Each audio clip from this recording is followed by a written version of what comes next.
el año 1829 nacía en el norte de México un hombre llamado Joaquín Murrieta. Y aunque solo viviría 24 años, se convirtió en toda una leyenda, al punto de inspirar la figura de un personaje que ha sido llevado al cine y ha sido tratado por la literatura y que ha pasado a la posteridad, conocido como el Zorro. Pero, como suele suceder habitualmente, la historia real está muy lejos, es muy distinta a la que el cine nos ha retratado. Este Murrieta había nacido en una familia noble, tenía posibles, estaba bien situado a pesar de la época en la que se encontraba, pero desde muy joven tenía una afición particular por las armas y decidió hacerse bandolero.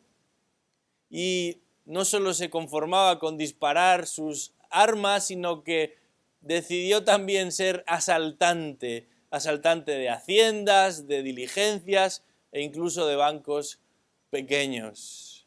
Algunos en un momento determinado lo consideraron como una especie de Robin Hood, pero lo cierto es que en realidad era un cazarrecompensas, alguien capaz de robar y disparar contra cualquiera que tuviese dinero, incluidos todos esos yanquis que habían conquistado el sur de California, y no eran nada extrañas las incursiones de este hombre y sus compañeros para intentar robarles a ellos también. Se dice que no tenía ninguna piedad y remataba a todos aquellos a los que asaltaba. Pero en una de esas andanzas se vio superado en número y tratando de huir terminó abatido a balazos junto al famoso Río Grande. Tanto le dispararon que resultó verdaderamente complicado reconocer su cuerpo. Había quedado totalmente desfigurado. Este Murrieta era un cazarrecompensas. Todo su interés estaba no solamente en conseguir fama, sino por supuesto riquezas a cualquier precio. En esta mañana vamos a hablar de cazarrecompensas, pero algo distintos. Estos son cazarrecompensas espirituales. Se trata de personas que aparentemente son piadosas, pero en el fondo están más interesadas en conseguir hacerse un nombre.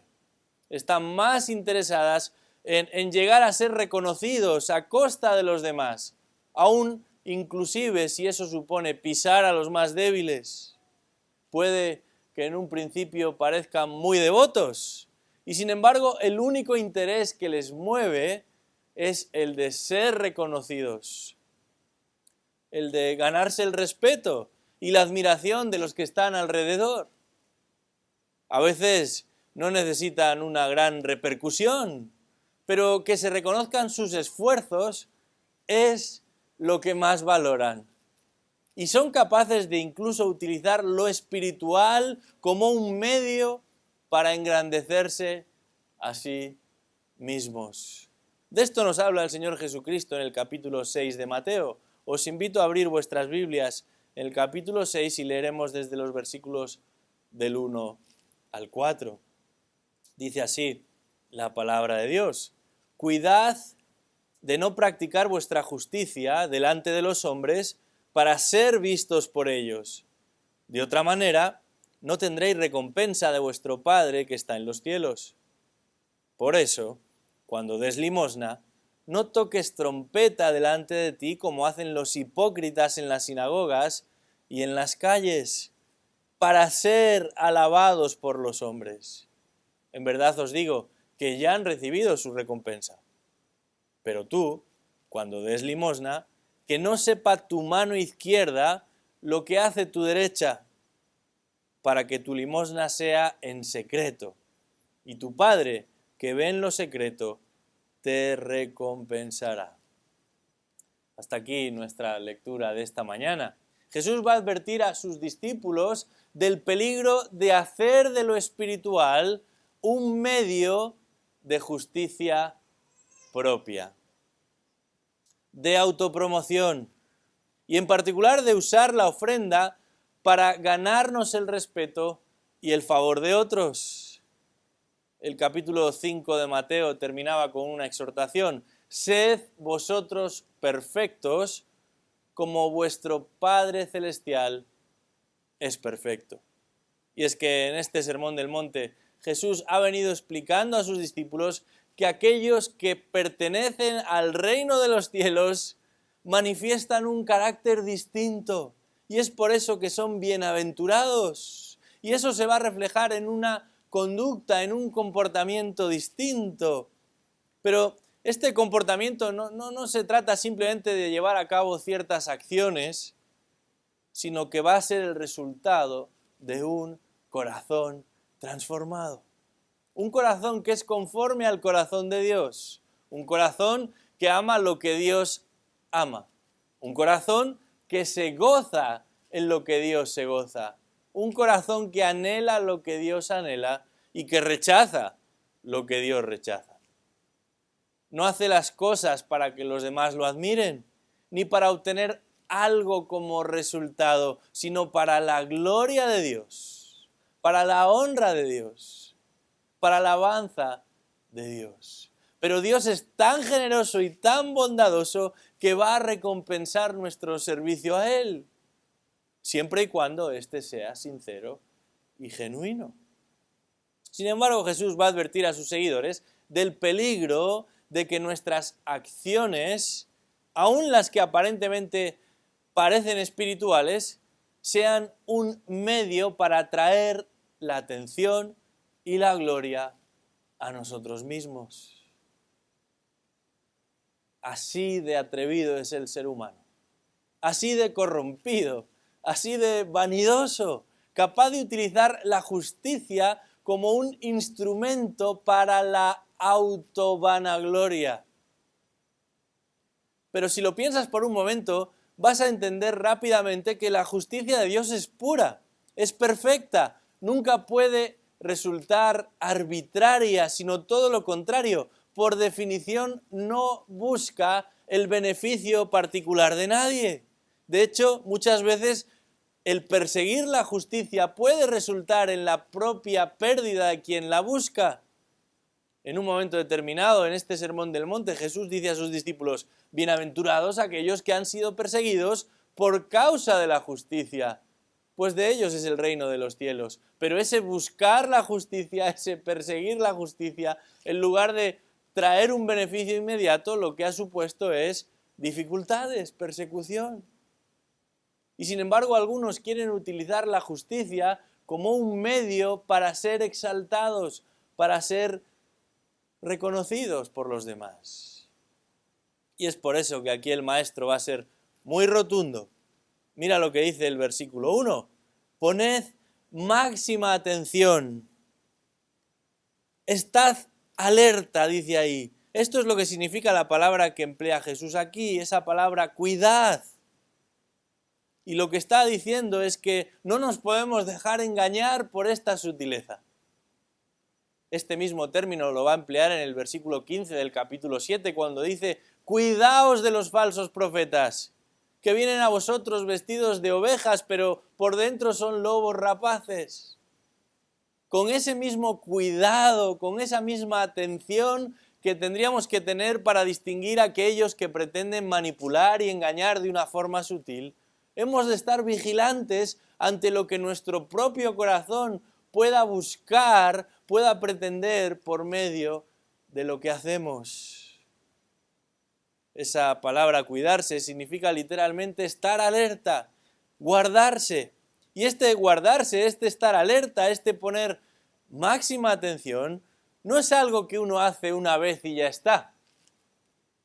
Como cuando vamos caminando por un paso estrecho y nos damos cuenta de que debemos poner los pies en un terreno seguro. Una vez que termina el paseo, ya no hay por qué volver a preocuparse. Pero este no es el caso. Hay que seguir atento, porque la tendencia y la tentación es real. Jesús nos advierte de que existe un peligro real y recurrente, aún para aquellos que aparentemente forman parte de su pueblo. Una amenaza particular para aquellos que reconocen que lo moral es importante, que el hacer lo correcto es importante, que el buscar aquello que agrada a Dios es importante.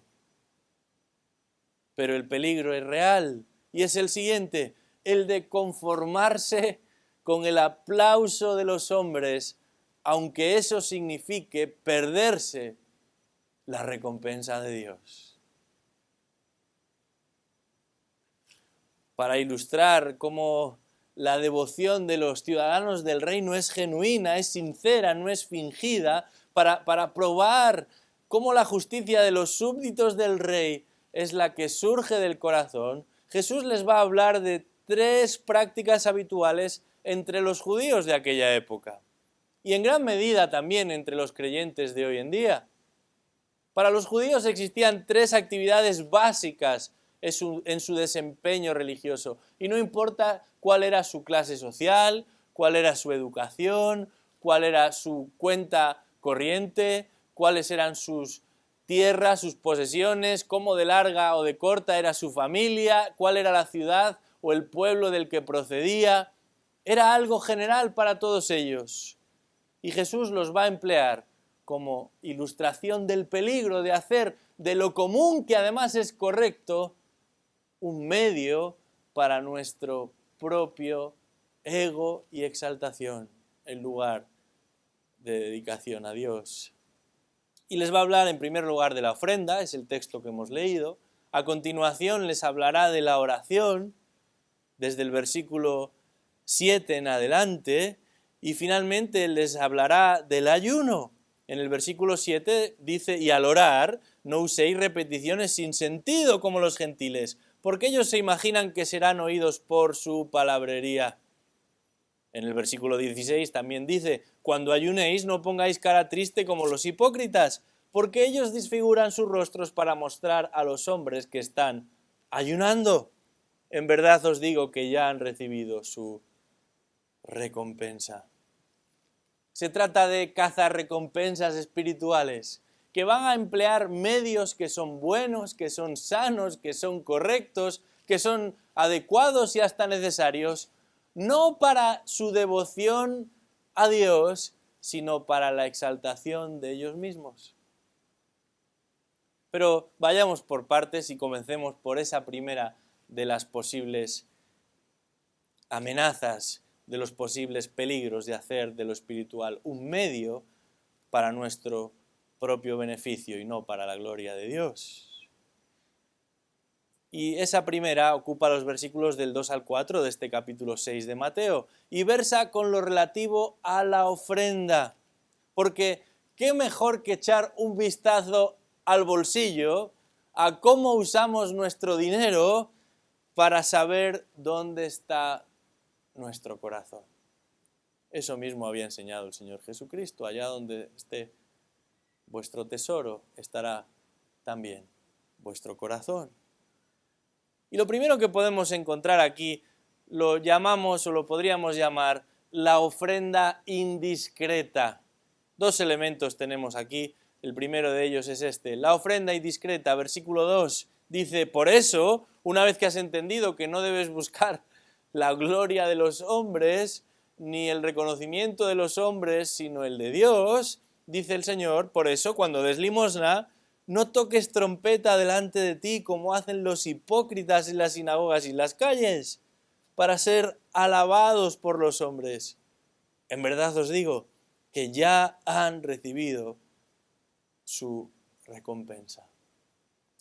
La ofrenda indiscreta.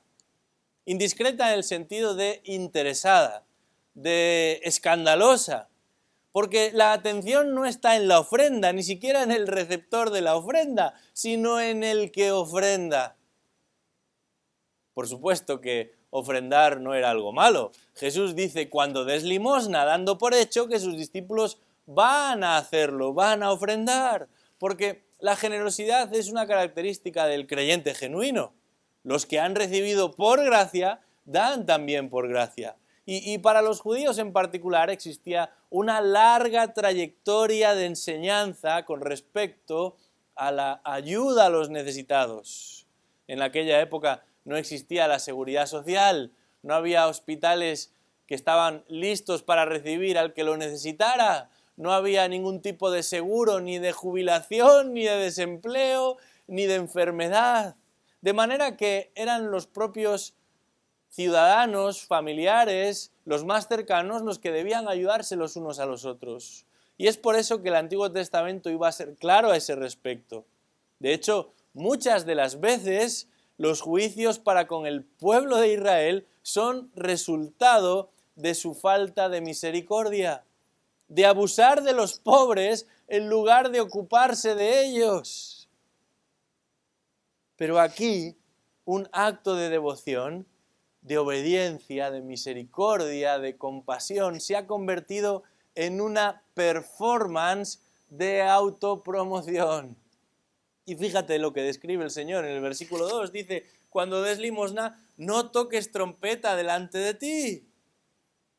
No se sabe si era una práctica generalizada entre los religiosos de la época, pero algunos dicen que estos hacían ruido, todo el ruido posible, supuestamente para hacer venir, para llamar la atención de los pobres y de esa manera entregarles su ofrenda. Otros consideran que Jesús no se está refiriendo particularmente a esto, sino que simplemente está poniendo un ejemplo algo exagerado, algo cómico, para ilustrar la manera tan llamativa y tan ruidosa en la que estos presentaban sus ofrendas. De hecho, en uno de los patios colindantes al templo de Jerusalén, había unos cuantos cofres allí situados para que los israelitas depositasen sus ofrendas. Y se dice que algunos de ellos buscaban la manera de que ese depositar sus ofrendas fuese lo más bullicioso posible. De hecho, habían desarrollado una técnica para introducir el dinero de manera que hiciese un gran estruendo y todos los que allí estuvieran preparándose para acceder al templo o en las inmediaciones pudiesen observar que allí se estaba dejando un dinero. Esto nos recuerda a lo que sucedía a veces en los bares cuando uno dejaba una propina, ¿verdad? Había unas campanitas que cuando la propina era generosa, el camarero movía para hacer notar que allí alguien había dado una ofrenda. Bueno, de una manera exagerada, es lo que estaban haciendo algunos frente al templo de Jerusalén. Y Jesús dice, no actuéis de esta manera, no toquéis trompeta, no hagáis ruido, no llaméis la atención delante de vosotros, delante de ti, como hacen los hipócritas. Y además dice, los hipócritas en las sinagogas y en las calles.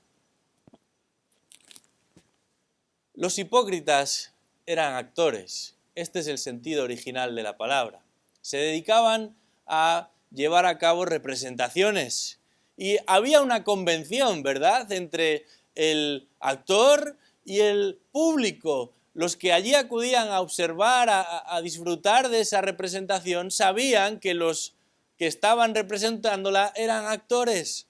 Sin embargo, el problema de la hipocresía es que cuando dejamos el escenario, ya no existe esa convención.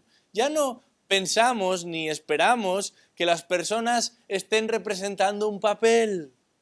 Y sin embargo, esto es lo que está pasando aquí. Estas personas están representando un papel. Aparentemente tienen el interés de ayudar a los necesitados, pero eso es simplemente el medio para poder granjearse el respeto y el reconocimiento de los demás. Es simplemente una fórmula de manipulación. Manipulación religiosa, claro que sí, pero a fin de cuentas, engaño igualmente. Y el texto es claro, dice, ya ellos de esta manera han recibido su recompensa. ¿Por qué? Porque dice que lo hacen para ser alabados por los hombres. Toda esa representación tiene un claro objetivo. El texto en el original es muy específico a la hora de indicar la causa. ¿Para qué hacen toda esa representación? Para ser alabados por los hombres. Ese es todo su interés, ese es todo su deseo. Y por eso dice el texto, ya que buscaban ese tipo de alabanza, ahí está su recompensa. Y este concepto de recompensa se va a repetir hasta 4 veces en estos versículos. Perdón, hasta 3 veces en estos 4 versículos. Y la idea es que están buscando algo. Pero dan no porque quieran dar, sino porque quieren una recompensa. Y el concepto es erróneo de base, porque parten de un punto de partida equivocado. Piensan que lo que tienen es suyo. Y sin embargo, el creyente es uno que entiende que todo lo que tiene es resultado de la gracia de Dios. Y es por eso que el Hijo de Dios es un administrador de la gracia de Dios, ya sea de carácter espiritual, con los talentos y los dones, ya sea de carácter personal, con el uso que uno hace de su tiempo y del de su familia, ya sea de carácter material, con el dinero y las posesiones que Dios le ha permitido tener. La que sea que haya recibido, ha de administrarla. Ya sea más o ya sea menos, ha de administrarla y emplearla bien.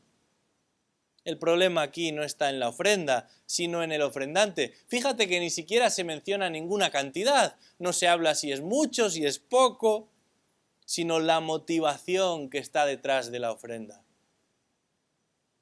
Como gran ejemplo de esto, recordamos las palabras de Jesús con respecto a aquella mujer tan pobre, tan sencilla, que habiendo ofrendado muy poco, el Señor dice, ella sí que hizo una gran ofrenda.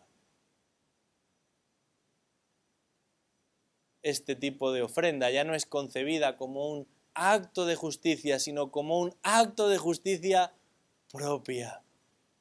Lo que lo motiva es el orgullo, el mostrar lo que tengo, el mostrar cómo Dios me ha bendecido, como si yo fuera un objeto personal y especial de su gracia. O directamente y simplemente demostrar lo generoso que soy. Y Jesús es claro, esa va a ser toda su recompensa. La posible reacción de los que observan y llegan a saber de dicha ofrenda va a ser toda la recompensa. Y esta palabra recompensa empleada aquí apunta a ese recibo que se entregaba una vez que un pago había sido saldado. Esto está pagado. Llévese una copia y yo me quedo con la otra. Pagado. Ese va a ser todo el reconocimiento que la persona obtenga buscando ese acto de adoración por parte de los demás. Pero te das cuenta de que se ha desvirtuado completamente lo que pretendía ser un medio de obrar justamente, de hacer lo correcto, de honrar a Dios, de bendecir al prójimo. Así es el ser humano, capaz de distorsionar lo que es bueno para lograr un beneficio propio, privado, ya sea material o espiritual. Que el Señor nos libre de actuar de esta manera. Porque en lugar de demostrar nuestro desprendimiento, lo único que hacemos es demostrar nuestro encadenamiento a lo material o al aplauso de los hombres. Tristemente, muchas personas tienen un gran temor a los hombres. Si temiesen tanto a los hombres como temen a Dios mismo, su vida sería radicalmente distinta. Pero estamos obsesionados por lo que piensan o puedan pensar los demás. Y Jesús dice, cuidado con esto, cuidado con hacer de la ofrenda un medio para la autopromoción, para la exaltación de uno mismo. Pero el texto continúa y eso nos lleva a la segunda parte que encontramos en este pasaje y podríamos llamarlo la ofrenda secreta. Frente a esta ofrenda indiscreta de la que hemos visto en el versículo 2, nos encontramos con la ofrenda secreta, versículos 3 y 4, hasta varias veces se emplea esta misma idea. Dice, pero tú cuando des limosna, que no sepa tu mano izquierda lo que hace tu derecha, para que tu limosna sea en secreto, y tu Padre que ve en lo secreto te recompensará. Aquí Jesús anima a los suyos a plantear esta cuestión de la ofrenda como si fuese algo confidencial, como si fuese casi un secreto del que no hay por qué saber nada. El término que Jesús usa en el griego, en el versículo 3, es el que va a dar lugar a nuestra palabra cripta. Y en otra época las criptas eran pues una especie de cuevas, ¿verdad? Difíciles de acceder. Hoy en día, cuando algo decimos que está encriptado, es que es muy difícil descubrir el código de acceso. La idea es que es secreto, es que no es accesible, es que no es de dominio público. Y el maestro de los maestros dice algo llamativo: cuando des limosna, que no sepa tu mano izquierda lo que hace tu derecha. La idea aquí es la de no regodearnos con lo que podamos y lleguemos a ofrendar. Esa mano derecha, que es la que tradicionalmente usaban los judíos y también los que somos diestros, ¿verdad?, para llevar a cabo un montón de cosas, entre otras el acto de ofrendar, ha de actuar de alguna manera al margen de lo que la izquierda piense, haga o diga. En otras palabras, la mano izquierda no está pendiente de lo que la derecha hace o deja de hacer. Imaginaros el alto grado de secretismo, de confidencialidad, que aún en un mismo individuo no hay una obsesión ni una preocupación más allá de lo necesario para poder llevar a cabo la acción. ¿Puedo introducir mi ofrenda con la mano derecha? Sí, pues entonces que la izquierda se quede al margen de ello. Vivimos en un momento particularmente difícil para actuar de esta manera. Parte del interés para muchas personas no está en hacer algo, sino en que otros sepan que has hecho algo. Hace unos cuantos años me visitó un dentista. Había sido particularmente generoso con nosotros. Algunos tratamientos muy caros nos los había regalado. Y cuando vino a Madrid desde el extranjero, que es donde él residía, para unas reuniones, bueno, quisimos ser buenos anfitriones. Así que una de las cosas que quería hacer este hombre era ir a los toros, y aunque yo nunca había ido ni había tenido el más mínimo interés en ello, pues cuando me lo propuso tuve que acompañarle. Y no solo eso, sino que además él quiso pagar la entrada y compró las mejores entradas posibles. Pero una vez allí se dedicó a hacer literalmente cientos de fotos, hasta que llenó la memoria de la cámara. Y cuando ya no había más espacio, se quiso marchar. Yo no tenía mucha idea acerca de cómo era el espectáculo en general, pero sabía que no había terminado todavía, de hecho estaba todavía comenzando. Y le dije, acaba de comenzar, has comprado estas entradas, yo no sé si de verdad quieres marcharte ya. Pero su respuesta fue inmediata: ya tengo lo que quería. Solamente deseaba dejar constancia de que había estado allí, pero en realidad aquello no le importaba lo más mínimo. Esto es algo habitual. Con las redes sociales esto se ha disparado, pero por 1000 o por 100.000. La foto o el vídeo para que otros vean lo que estoy haciendo es más importante que la experiencia vivida. De hecho, es impresionante el estar en un campo de fútbol y ver cómo todo el mundo, en lugar de estar viendo el partido, tiene su teléfono en la mano y está grabando, lo cual le impide en realidad ver lo que está sucediendo detrás del teléfono. Ayudar a alguien sin que nadie más lo sepa. Viajar a un lugar o llevar a cabo una determinada tarea sin que pueda compartirlo. Para muchos pierde todo el atractivo. Pero la cuestión es la siguiente: ¿queremos obedecer a Dios aunque nadie más lo sepa? Aunque no trascienda, aunque no recibamos ninguna palmadita en la espalda. Ahí está el corazón de justicia, el corazón de la justicia, que solamente brota de un corazón que es verdaderamente justo. Recibir una ofrenda anónima es algo verdaderamente emocionante. Uno quisiera agradecer a quien la envía, pero al mismo tiempo el que esa persona o familia desee mantenerlo en secreto es una confirmación de que su interés no está en la justicia propia, en ser reconocidos como esto o como lo otro, en ser considerados de cierta manera. Su deseo es genuino y su premio será mucho mejor que la simple admiración de algunos. Jesús está empleando un elemento común para aquellos judíos, también para nosotros, para ilustrar de lo peligroso que puede llegar a ser el emplear rutinas o hábitos espirituales no como resultado de nuestra devoción por Dios, sino como medio para nuestra autopromoción. Pero a la luz de lo que estamos viendo en este pasaje, quisiera responder a dos preguntas muy habituales con respecto a la ofrenda. La primera de ellas es la siguiente: ¿por qué hemos de ofrendar? En pleno siglo XXI, ¿por qué hemos de ofrendar? Y hay varias respuestas que deben de ser mencionadas.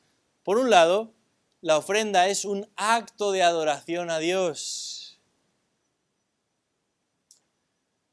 A veces nos reunimos como congregación y pensamos que la adoración se limita como mucho al tiempo de canción.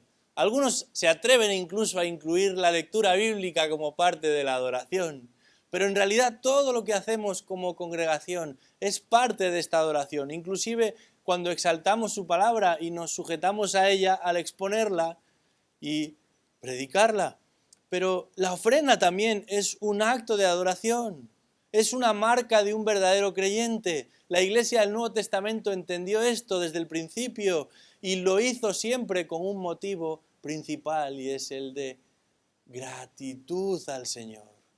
El apóstol Pablo, reunido con los ancianos de Éfeso, les instruye sobre este asunto también y les dice: en todos mostré que así, trabajando, debéis ayudar a los débiles y recordar las palabras del Señor Jesús, que dijo: más bienaventurado es dar que recibir.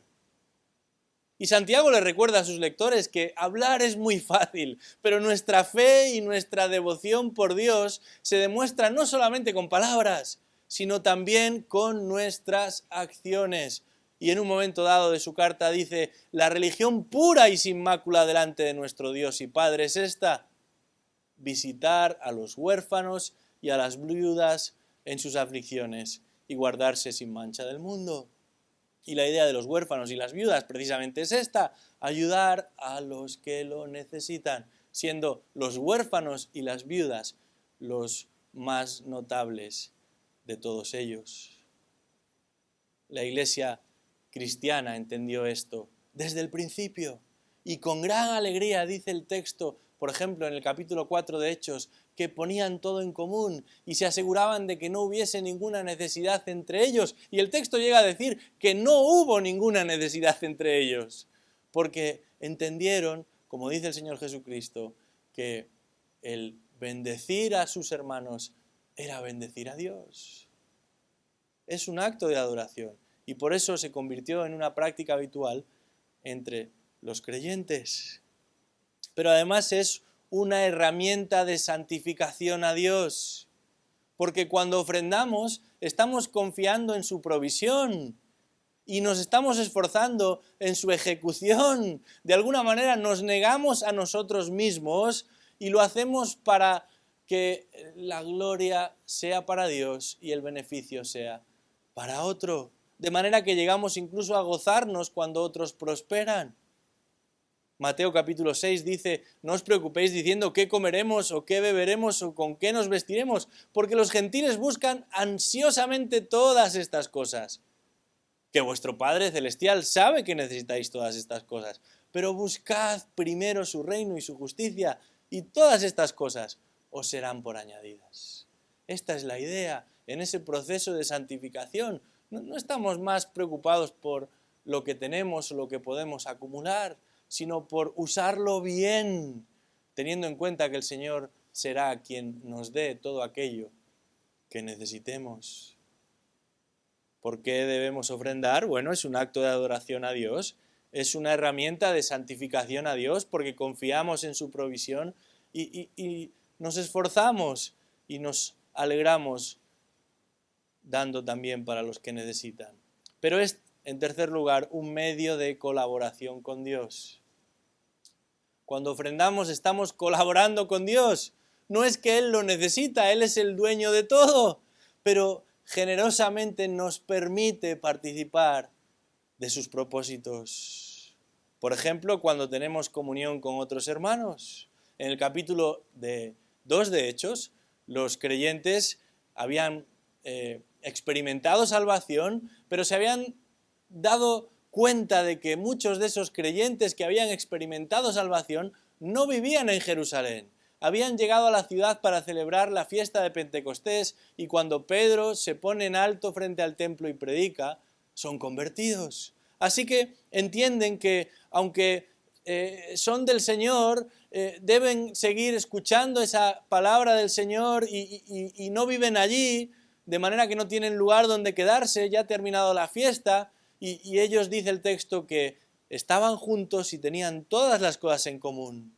Vendían sus propiedades y sus bienes y los compartían con todos según la necesidad de cada uno.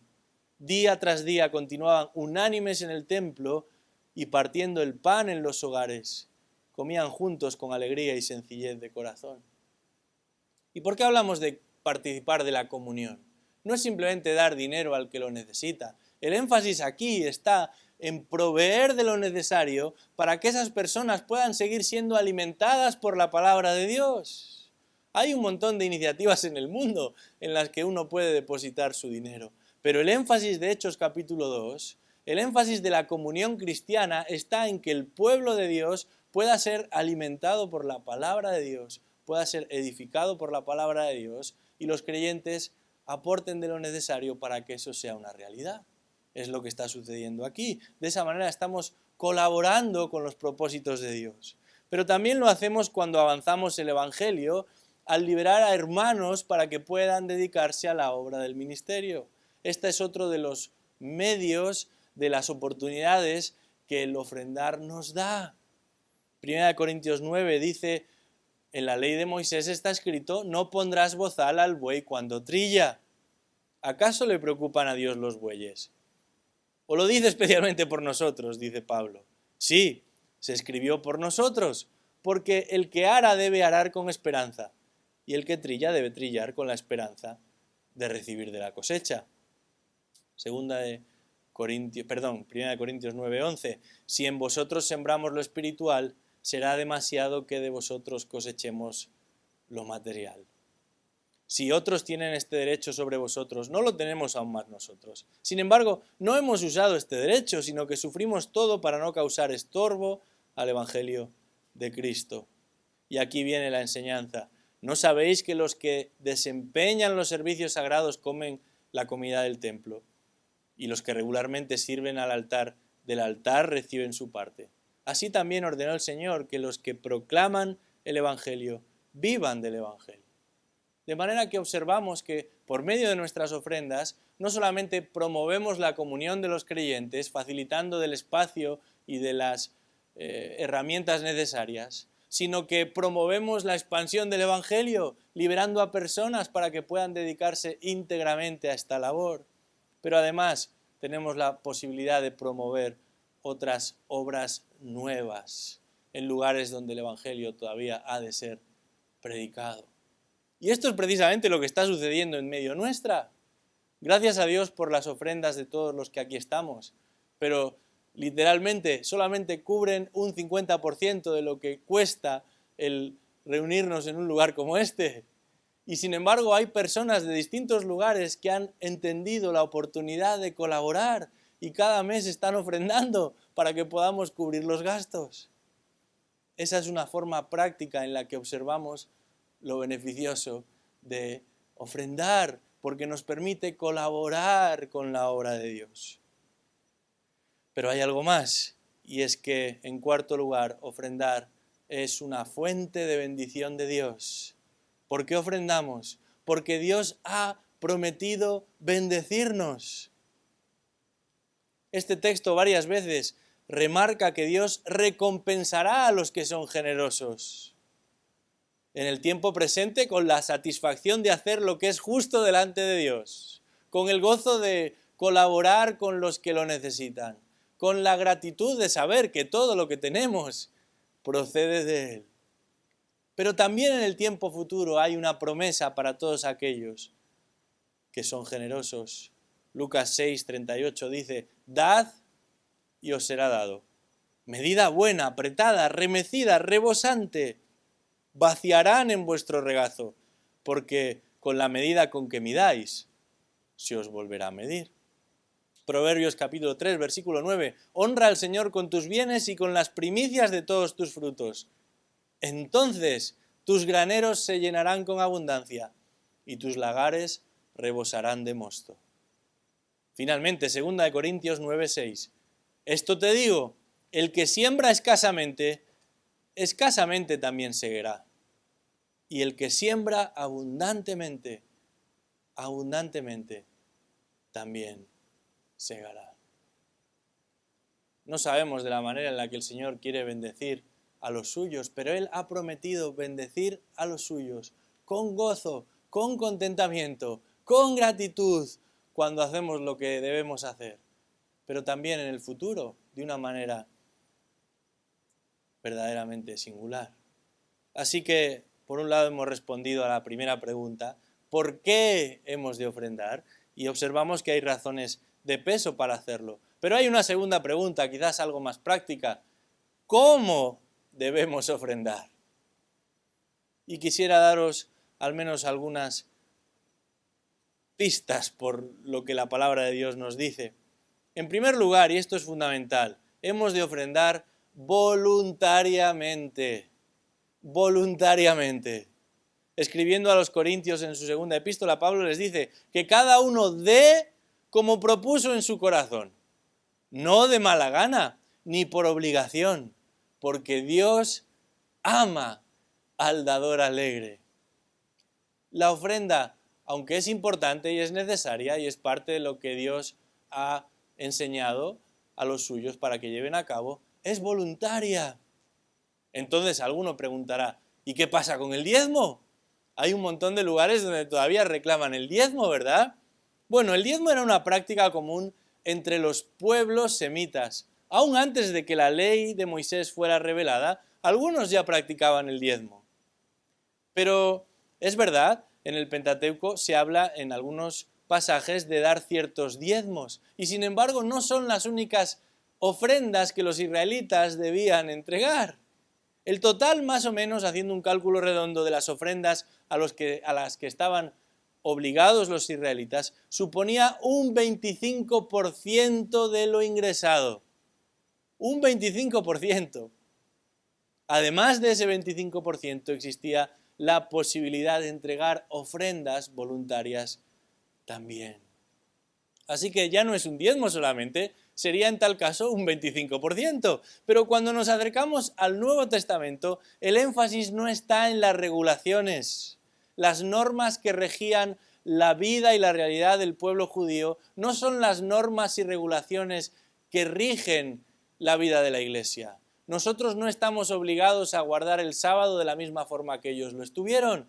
Nosotros no tenemos por qué dejar de comer jamón o morcillas como ellos un día lo hicieron. Nosotros no estamos comprometidos ni a sacrificar palominos ni corderos como ellos lo hicieron. Y por tanto, entre otras regulaciones, nosotros no estamos obligados a guardar este 25% como ellos lo hicieron.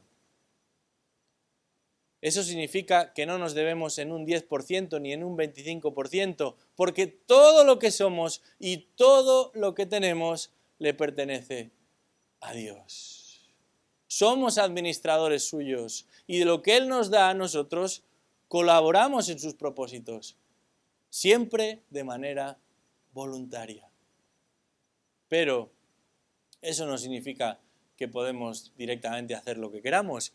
La segunda guía o el segundo principio sobre cómo debemos ofrendar es el siguiente: debemos ofrendar sabiamente. 1 Corintios 16, versículo 1, dice: ahora bien, en cuanto a la ofrenda para los santos, haced vosotros también como instruía a las iglesias de Galacia, lo cual eso nos indica que es un principio no solo para una iglesia, sino para las iglesias. Y a continuación añade el apóstol, que el primer día de la semana, cada uno de vosotros aparte y guarde según haya prosperado, para que cuando yo vaya no se recojan entonces ofrendas. Cuando yo llegue, enviaré con cartas a quienes vosotros hayáis designado para que lleven vuestra contribución a Jerusalén. No tenemos tiempo de hacer una larga exégesis de estos versículos, pero observamos lo siguiente. Lo primero que nos encontramos de cara a ofrendar sabiamente es que debemos determinar cuál es mi situación económica. Dice el texto que cada uno de vosotros aparte y guarde según haya prosperado. ¿Cuál es mi situación económica? Hay personas que no teniendo nada quieren dar mucho porque piensan que de alguna manera eso le va a volver de vuelta y todavía multiplicado.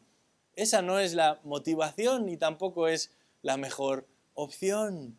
Dice Pablo, escribiendo a las iglesias, que hemos de tener en cuenta a la hora de decidir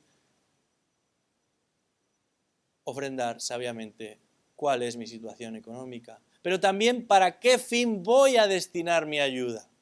Esto es importante.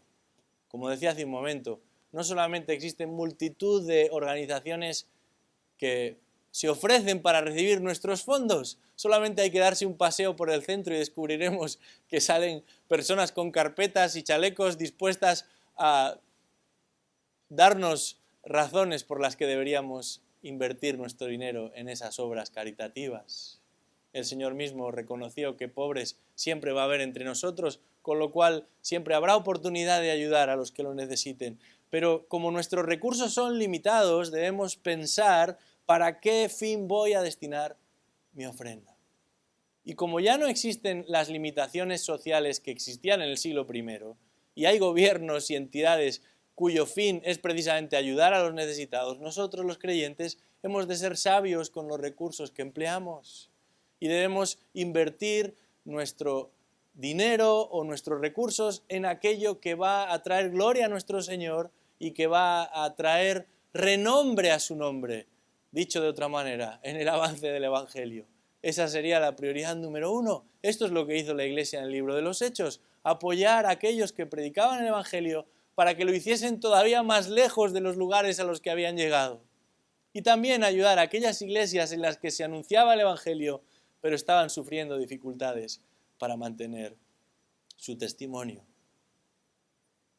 Hay otro elemento que Pablo destaca aquí y es ¿quién va a administrar esa ofrenda? Esto es un tema bastante peligroso. Aún dentro de organizaciones cristianas, muchas estructuras se han ido desarrollando y la estructura absorbe más de lo que finalmente se utiliza para llegar al destino. Esto es triste, no queremos que el dinero se quede en estructuras o en organizaciones simplemente, sino que se emplee bien. Así que es importante tener claro para qué voy a destinar mi ayuda y quién la va a administrar.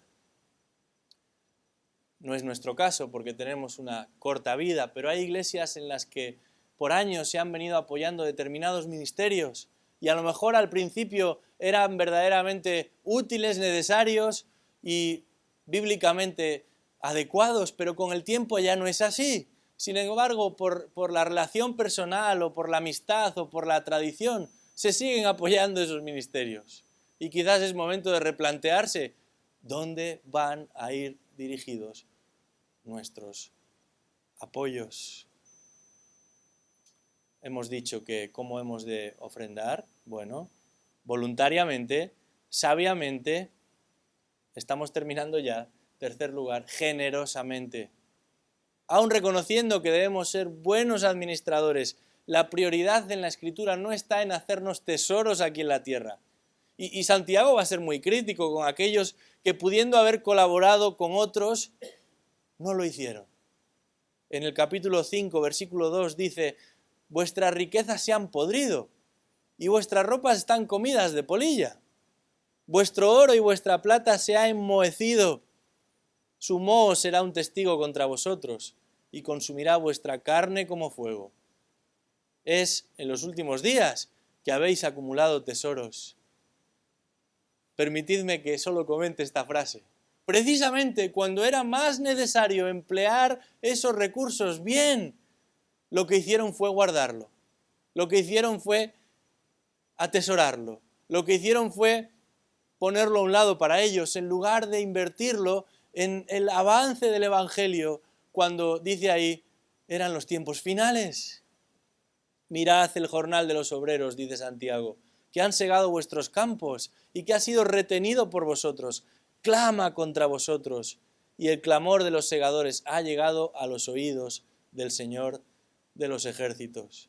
Habéis vivido lujosamente sobre la tierra y habéis llevado una vida de placer desenfrenado. Habéis engordado vuestros corazones en el día de la matanza. Qué crítica más severa para aquellos que en ningún caso fueron generosos. Otro texto más en 2 Corintios 8, dice ahí, hermanos, deseamos haceros saber la gracia de Dios que ha sido dada en las iglesias de Macedonia. Esto es todo lo contrario. Pablo describe aquí a lo que sucede con los hermanos que han sido generosos. Dice, en medio de una gran prueba de aflicción, abundó su gozo y su profunda pobreza sobreabundó en la riqueza de su liberalidad. Porque yo testifico que según sus posibilidades y aún más allá de sus posibilidades, dieron de su propia voluntad, suplicándonos con muchos ruegos el privilegio de participar en el sostenimiento de los santos. Y esto no como lo habíamos esperado, sino que primeramente se dieron a sí mismos al Señor y luego a nosotros por la voluntad de Dios.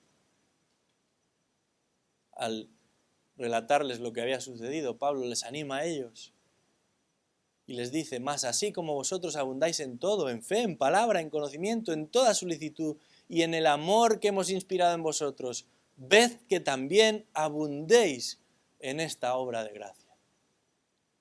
Generosamente. Eso es coherente con nuestra visión de que la meta no está en el aquí y el ahora, sino en lo que vendrá. Pero finalmente, y eso nos devuelve a nuestro texto, discretamente. ¿Cómo debemos ofrendar? Discretamente. Ese es el énfasis particular de los versículos que hemos leído. Cuando des limosna, que no sepa tu mano izquierda lo que hace tu derecha, para que tu limosna sea en secreto, y tu Padre que ve en lo secreto te recompensará. El ministerio de muchos grandes hombres de Dios no habría sido posible sin la visión y la generosidad de muchos anónimos hermanos, fieles, cuyos nombres solo conoce Dios, pero que recibirán mucho más de lo que nunca dieron. Hermanos, la entrada al reino de los cielos no depende de nuestras obras, ni de nuestros talentos, ni de lo que demos o dejemos de dar, ni siquiera de lo bien que otros puedan considerarnos. Sin embargo, el ciudadano del cielo no busca la admiración de los hombres, sino la gloria de Dios. El súbdito del rey no persigue el respeto de los hombres, sino la justicia de Dios, aún por medio de algo tan sencillo como es la ofrenda. Porque sabe que Dios mismo, siendo rico, se hizo pobre para que nosotros fuésemos enriquecidos. Gloria a Dios por ello. Vamos a orar.